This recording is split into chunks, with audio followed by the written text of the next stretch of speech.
Já aí vem o padre. Padre Robson está aqui, Alex. Os fogos espolcando no céu. Nós temos o padre Robson.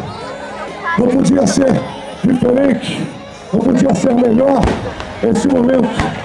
Os fogos lá no céu pedem as bênçãos divinas.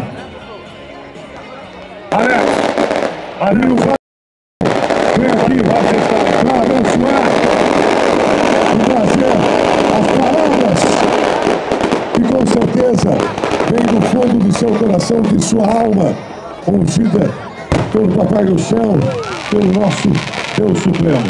Que lindo espetáculo!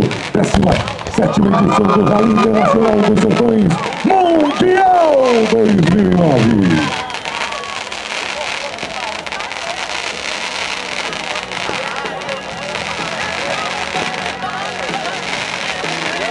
Vai lá, ó. Olá, Sandão.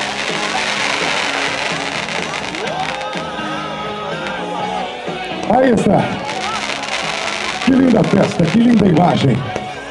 A bandeira brasileira vai pendulando. Os fogos nos proporcionam um lindo espetáculo, um espetáculo à parte. O coração vai vai mais forte. A grana na veia. Vendo as equipes lá nos boxes vão se preparando. Os pilotos, concentração, já vão acelerar.